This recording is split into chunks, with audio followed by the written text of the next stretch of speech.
Hoy hablaremos de visitantes antiguos, así que vamos. Desde hace algún tiempo hemos venido escuchando sobre avistamientos, pero en realidad ¿desde hace cuánto tiempo que estos seres están visitando la Tierra?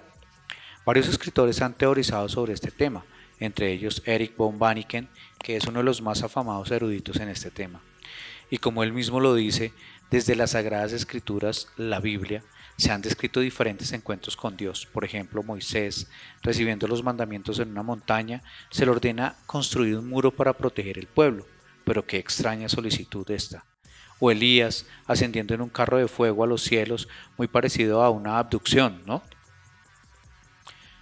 Pero estos fenómenos no solo se ven descritos en la fe católica o cristiana, se pueden evidenciar en todas y cada una de las religiones y mitologías más antiguas, y hay una constante en todas ellas, un ser divino que desciende de los cielos. Los seres humanos tienden a nombrar aquello que no comprendemos como mágico o divino. Bueno, y si estos seres descritos en todos estos textos de miles de años de antigüedad no son dioses, sino visitantes de otro mundo, ¿con qué propósito han venido? ¿Ayudarnos? ¿A protegernos? ¿O simplemente a conocernos? Ahora bien, si es así, debieron dejar algún rastro o huella de su pasado. Pues bien, hay algunos. O por ejemplo, ¿cómo explicar el diseño de una batería de miles de años de antigüedad? En 1938, un arqueólogo alemán desenterró un jarrón de arcilla que contenía un cilindro de cobre con una barra de hierro dentro. Había estado excavando en esa antigua tierra donde se dice que estaba el jardín del Edén y la Torre de Babel, que hoy son Irán e Irak. Este arqueólogo trabajaba para el Museo Nacional de Irak y produjo un reporte del hallazgo proponiendo la hipótesis de que lo que había encontrado en las afueras de Bagdad eran pilas eléctricas. Estas eran un conjunto de jarrones de unos 14 centímetros de alto y 4 centímetros de diámetro, fabricados entre el año 248 a.C. y el 226 después de Cristo. En su interior tenían un cilindro de cobre fijado con asfalto a la abertura del cuello y dentro del cilindro una vara de hierro. Aunque no se ha demostrado todavía, se cree que el espacio entre el cilindro de cobre y las paredes del jarrón se llenaba de algún tipo de líquido electrolito, como por ejemplo zumo de uva, que permitía una reacción química que a su vez generaba voltaje. Esta es la réplica de la batería, la vasija de cerámica, el cilindro de cobre y la varilla de hierro, todas réplicas. Aquí tengo un voltímetro que muestra en su escala un rango de 0 a un cuarto de volt y a medio volt que debemos poder alcanzar con esta batería. Ahora conectaré el voltímetro y la batería con estos alambres. Un alambre está fijo a la varilla y el otro al cilindro de cobre. Para que funcione, solo necesitamos un ácido. Para ese propósito, usaremos un racimo de uvas. En este vaso pondré algunas uvas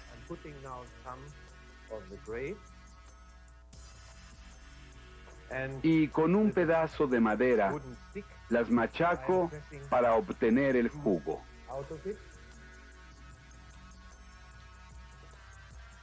Espero que sea suficiente para que el voltímetro lo marque.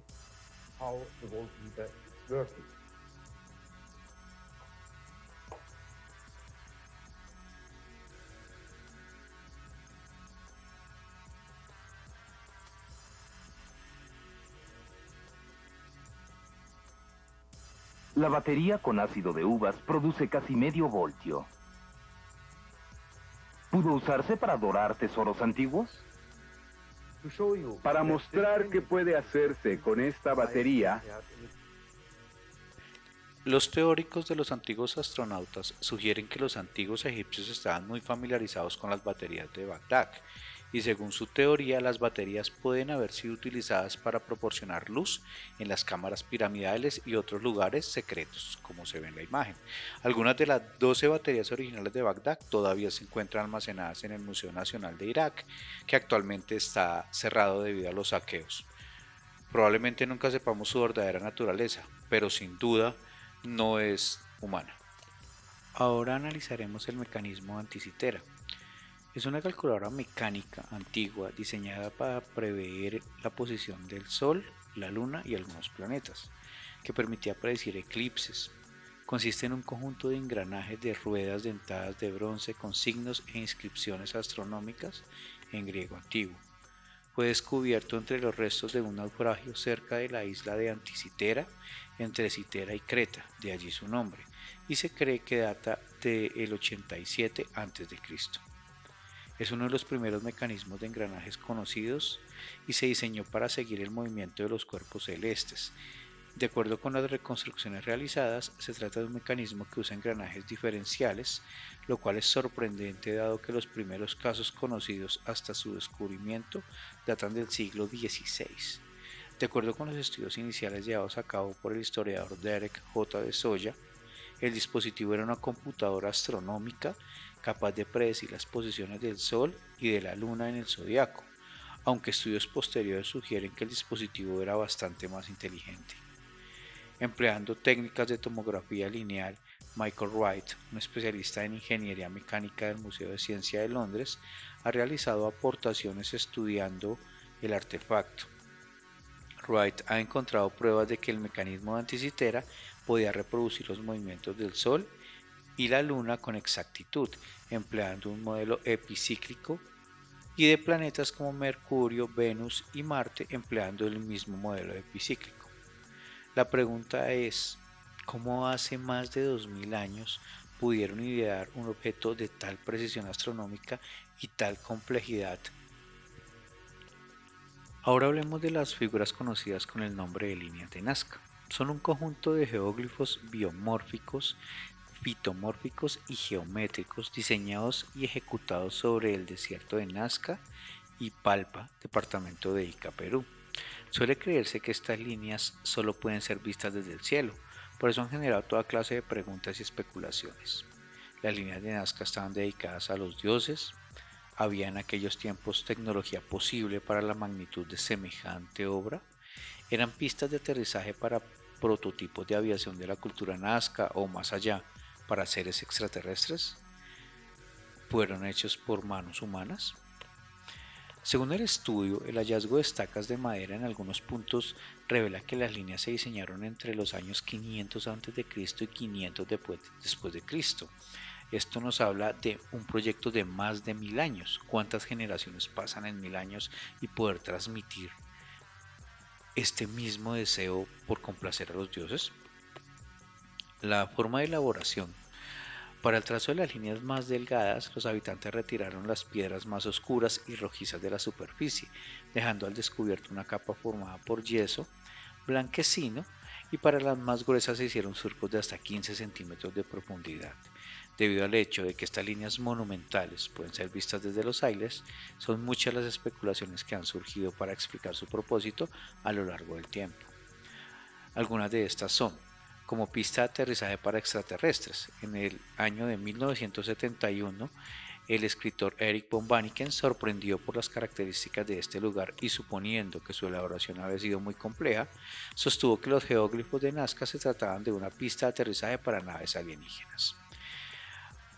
Pistas para olimpiadas prehispánicas. En el 80, George A. von Brink sostuvo que podía tratarse de pistas de carreras para celebrar una suerte de jornadas de competencias deportivas, es decir, una especie de olimpiada, aunque sería de tipo ritual. Otro propósito fue religioso. En el año de 1977, la teoría de Jim Woodman plantearía que las líneas de Nazca tenían propósitos religiosos, por lo tanto habrían sido hechas para ser observadas por los dioses e incluso por personas que habrían podido elevarse en el desierto en aerostatos. Esto implicaría que la teoría que postulaba Woodman sería que la cultura Nazca manejaba elementos de navegación aérea. Otra sería función astronómica. Esta teoría fue propuesta justamente por Kozak, quien a partir de la observación de un atardecer en Nazca detectó que algunas de las líneas se orientaban hacia la salida y la puesta de sol, mientras que otras se orientaban hacia las Pléyades, cúmulo de estrellas utilizado y venerado por muchas culturas, que tendrá su propio video en nuestro canal. Así concluimos este paseo por las huellas del pasado que nos han dejado nuestros antiguos visitantes, tal vez para que ahora, en este tiempo, entendamos que no estamos solos. Gracias.